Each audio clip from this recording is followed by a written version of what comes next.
Up next, we've got Patrick Shaw from Rapid Funnel with a revenue north of $3 million. All right, it's been a long time since I've been nervous in front of a room, but my daughter's here, and she's a tough cookie.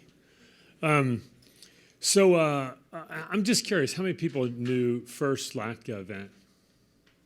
No, I was just curious, yeah. It's been, I didn't know anything about SaaS. I came into the space, I'm trying to figure it out. And how many people came into SaaS without any knowledge or understanding of that world, really?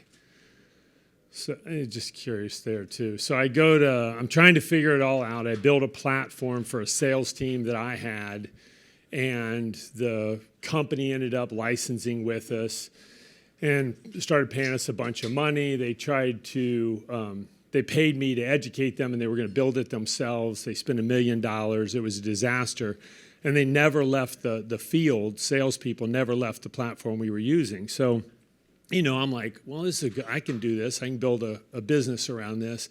So I start going to Sastra.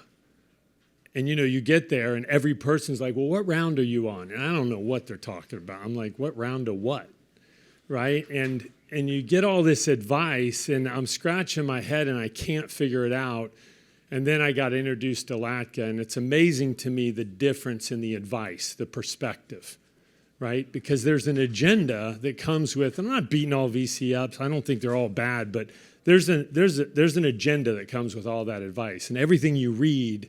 And so this was just, to you guys, thank you. And this community has been unbelievable. I love that quote that I think it was Emerson said, every man is my superior and that I can learn of him. And it's amazing to me that we all have our strengths and weaknesses.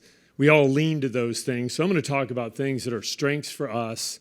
I've got plenty of weaknesses, and I'm coming here to try to figure out what those are. But what we've done, just so you have a little bit of backstory, and I'm going to move really fast and basically talk to you about the big things that I think we did really, really well as a company. And so this is our growth track. I just went to last year's revenues, which was $2.9 million. Our goal this year is just over $4 million, and we're just a little bit behind that target. But, we're having really steady growth. We're bootstrapped. I did go to a friend of mine, and I knew nothing about SaaS. So I go to this private equity guy who's a friend, and I think, well, you invest in companies. You've got to be able to help me. So I go to him, and I'm like, well, I'll give you 10% of the company for nothing. Now, it turns out he knew nothing about SaaS, right? He just invested in a lot of different kind of companies and billionaire. And he's like, well, I'll give you $300,000 for 20%, which is, is a lot of equity. But I'm like, I'm clueless, and I need somebody to guide me through some of this. So I'm like, okay. Now I will tell you in a little bit how I got $1 million for zero equity shortly, but which was one of the important things for us. But sometimes ignorance is bliss. Anyway, some of this worked out, but I gave them that. They provided no value, but they're still good friends. And so anyway, we just started building. And so, our team is 70 people in 9 countries, which, yes, is probably a lot of people at just over $3 million in revenue now. But I'll share a little bit of that. But 70 people and completely remote. And I wouldn't have it any other way. I've worked from home my entire life. Don't have any interest in having an office, right or wrong. That's how we're building it. And so it's required us to do some things differently. When we first started, we were outsourcing developers in India. We were doing a little outsourcing in the Philippines, and that didn't work at all. What did work is hiring directly and building culture. Last year, we had 3% turnover total, and about the same the year before. Now, that's probably, frankly, we don't count letting people go in the turnover, and I probably need to do a little bit more of that, frankly. This idea of, anyway, that's my own problem. But we built really good culture. So just so you know what we do, in short, just in case you ever run into this kind of customer, if any enterprise or leader has a field-driven sales organization, we gamify prospecting and follow-up. So through a mobile app, primarily first, right? We drive the lead measure, so prospecting and follow-up. If it's an outbound kind of sales team or they need people to tell the company story, we gamify that whole process. And that's what I had. I had a huge sales org, tens of thousands of people that I needed to sell basically a hybrid insurance product, and most of them were part-time. The last thing I want them doing is going and signing up for SurveyMonkey, Aweber, email campaigns or ClickFunnels for capture pages. So we build all of that under one umbrella. We deliver to the salesperson, and they can start focusing on prospecting, if that makes sense, just so you have some context. So these are the three things I'm gonna talk about. And you guys, if you can keep the questions really short, I'm gonna go fast and I can answer them really fast. So if you got any questions, you can stop me. But the three things that were really big for us, as I look back on the history of the businesses, one is building a healthy organization, a really healthy culture mattered. Number two, it did help a lot when you can get $1 million, no payback, no equity, right? That was a piece for us that took some pressure off of only being able to grow by your own revenue. So that was big. So I'll tell that story, and maybe you can leverage it. And then three is just avoiding. There's a few landmines in there that I think as founder, CEO, that if I can avoid those, you're allowed to make a lot of mistakes in this space. There's just a few you can't make, right? And if you can avoid those few, the truth is you can weather, a lot of things. So first and foremost, I'm gonna run through about 9 ideas, systems or processes when it comes to a healthy organization that really, really matter. And there are links, I guess, on Nathan's drive for every single one of these things. And I think it would save a lot of people a lot of time, like to see exactly what the spreadsheet is or what we built in that respect. So one was we built this charter and house rules, spent a lot of time on it, and it's specifically geared around a remote team. Like what we found to be really important in building a remote team and be clear, and we use house rules tongue in cheek because our thing is freedom and responsibility. And so, it's a lot of contract labor essentially. But you've got to get people to commit to the job and be really responsible. But the truth is, in my estimation, putting your thumb on them doesn't do any good because you can't see them. They're not in an office. And people are like, do you have all this tracking software? Do you know how many hours they're on their computer a day? I'm like, no, I just want them to get the job done. When it's all said and done, I don't care if somebody works 25 hours for a 40-hour work week if they get the job done, right? And if you have a great EOS, entrepreneurial operating system, and you can see what their rocks are, what their to-dos are, and did they get those things accomplished, isn't that what we really all care about, right?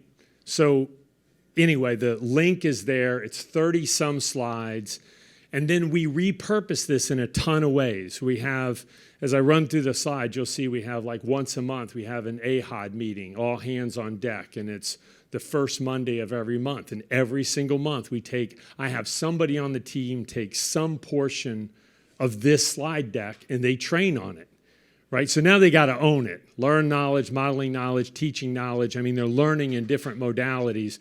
So all of these things I'll talk about, I'm always trying to repurpose them in some other way.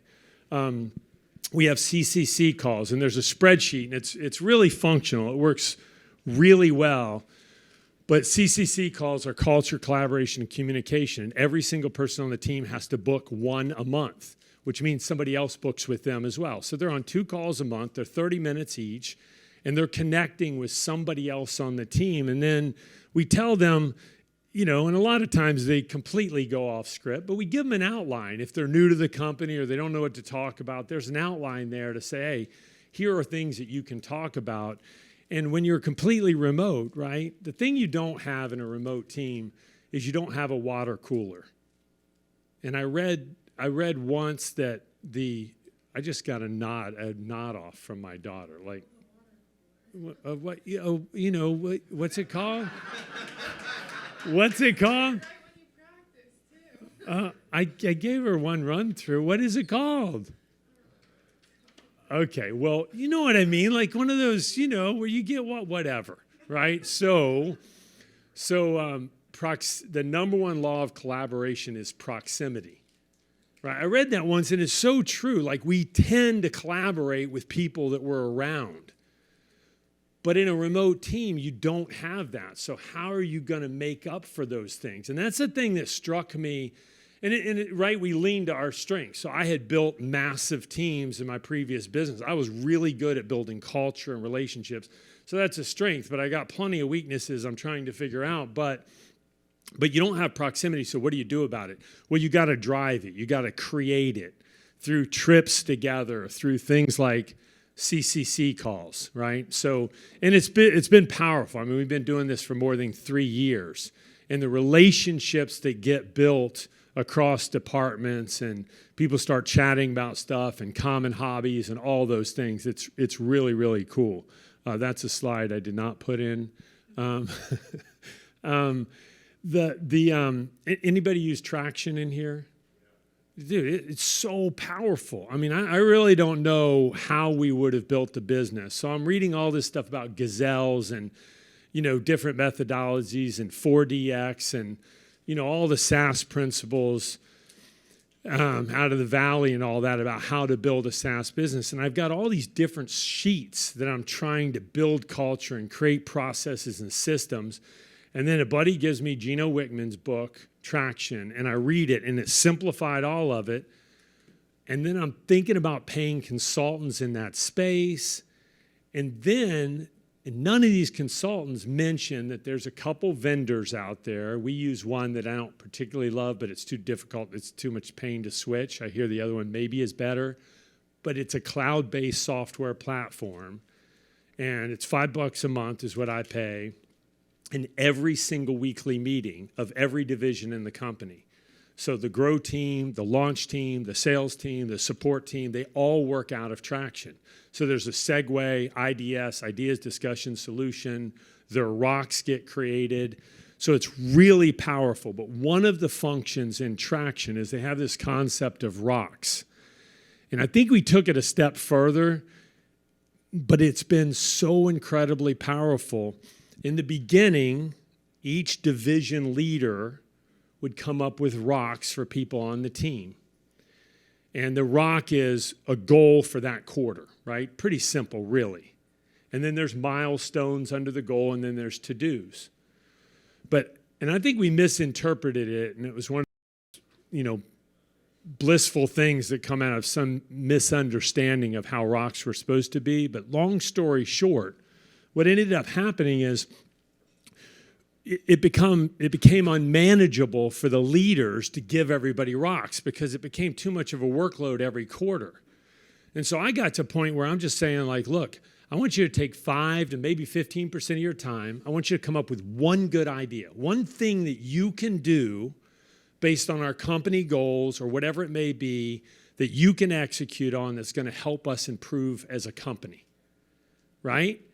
And I went so far as to say, I don't care if it's improve your relationship.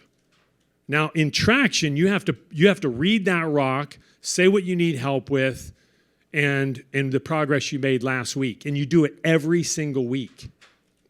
You following me? So I'm telling them, I don't care if it's if your relationship's a disaster and it's affecting your ability to work from home, then fix it. And that'll actually benefit the company. Now, most of the time, they tend to come up with some idea that is more direct to our bottom line. But it is amazing to me, when you get 70 people and you get a rock every quarter, right? You go do the math on that over a period of a year, and a third of them aren't that great, right? A third of them are like, huh. And a third are like, okay, I kind of get it. That made sense. And a third of them are unbelievable. Right, you take 70 people times 4, 280, 280 rocks, and you take a third of those. And the other thing it did is it tells us who the superstars are. And I have to remind the executive team all the time, like, don't get fixated on being control freaks over their rock. Part of it is you're figuring out who the superstars are on the team. You're figuring who rises up and takes some ownership and executed on the thing that they committed to. Does that make sense? Any questions on it? It's been really, really powerful, though. Again, like generally 10% of people's time, every once in a while somebody comes up with a rock and it's going to take like half of all their time, right? So, and that's okay. There's a lot of flexibility in it, but there's structure too. Rapid shares was really important, and then I've got ideas. Darn it, it's not Brenda, it's Bridget. Darn it, Bridget. But Bridget, like I was super helpful talking about, like her talk on profit. I mean, we've got to focus more on profit. We focus on growth, and so I spend all the money all the time, right? Instead of focusing on profit. But we're gonna adjust this a little bit. But we have an intranet, and in the back of the intranet, they can go in, and their rapid shares, which are vested and non-vested, the rapid shares are 50% based on the company's growth and 50% based on their commitment to the quarterly rock, not the execution or completing the rock, on writing a proper rock. And in the link, you'll see under rocks, there are 8 criteria for writing a proper rock. And the last step is you have to get the sign off of the executive. That's it. And then they read it every week. We never have to worry about execution because they're verbally committing every single week over the quarter to, here's my rock, here are the milestones, here's what I commit to. And then rapid shares are tied to it, which is literally it's just a bonus program, but it's literally tied to the value of a share. And they know it because they can see the growth of the company. They know how many outstanding shares they are. We multiply that number by 2, and we divide by the outstanding shares. And they know, so every share is like right now we're $7. And depending on where they are in the world and what they're doing, they receive shares. So anyway, that's an explanation of it. Yeah. Bonus versus shares or stocks? Shares are impossible really for us, true equity, because we're in 9 countries. I don't even know how I would begin like real equity. So they trust the company anyway, and we pool it and we escrow money to make sure they can cash out. So twice a year, anytime they need to cash out of shares that are vested, they can do that anytime, and they see how it's growing. Now, they don't like to cash out because the company's growing at least 30% a year. So they look at that and they're like, well, I don't really want to cash out, and I completely trust the company. Again, culture matters, right? So anyway, we have newsletters, which is once a month. The newsletter comes out, birthdays, holidays, birthdays, babies, weddings, all that kind of stuff, rapid start. So lots of recognition built into the monthly newsletter, that kind of thing. Yes? No, we just called it Bamboo because I love the concept of the bamboo and all that, but I can look at it if it's a good idea. But anyway, so that's big. I won't spend any time here except that we've spent an enormous of time creating this yearly review. And look, if any of you go, hey, you could do better on that, come up to me afterwards. I love to learn if there's something better. But we spent an enormous amount of time creating this rapid road review. So people, not only recognition, what are your objectives, your appraisal of your work, people want to know where they stand. The greatest reward in life is living up to the expectation we have of ourselves. But a lot of people don't even know what the expectation is for themselves because they haven't talked to leadership, they haven't set any clear goals. It's important to figure out, where do you want to go and how far along this path are you, right? And so this has been a really powerful tool, and there's all kind of ratings in there. Of course, we have, rapid vision. When you don't have offices to pay for and all that, there's a lot you can do around those retreats. And most of them, COVID messed a lot of that up. But otherwise, we'd be in the Philippines once or twice a year, in India, and doing really fun stuff, where 60% of it is culture building. Invest in hiring better. I learned something incredible from Andre, and I do these group meetings now, and there's a link in there that shows one of the recordings. But Andre, who's just on the other stage, it was awesome. And then there's there's a doc in there about, how we go about this interviewing process. And I do the last interview of every single employee, and I can't imagine not doing that at least for a while.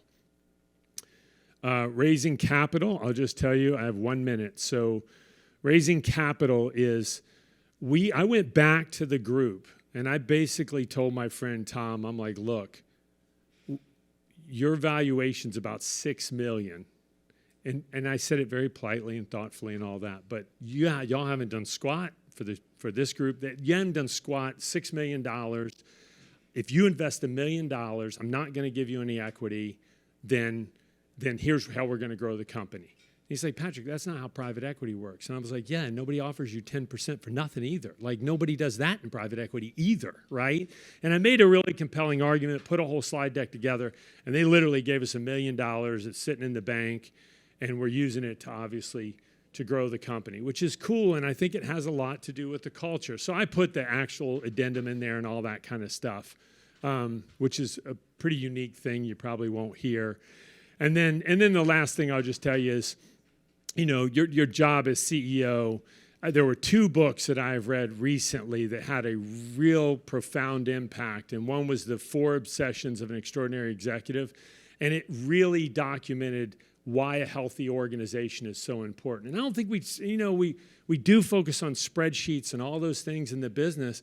But I'm telling you, if the organization's healthy, you don't spend so much time with problems and culture conflict and compensation problem. I can't imagine doing it another way. It makes it fun to build. And I think we're all here to build something that's fun. And then the other book was Who and Not How, and by Dan Sullivan. And so often we try to solve a problem with how instead of just like who. Like, what is it I'm trying to solve? Why is it important? Educate the who on the why and the what, and then let them go figure out the how. You can be there to consult them, but don't micromanage the thing. Like, go put good people in good seats and let them go fail forward. So that's it. Thank you, guys. Yep.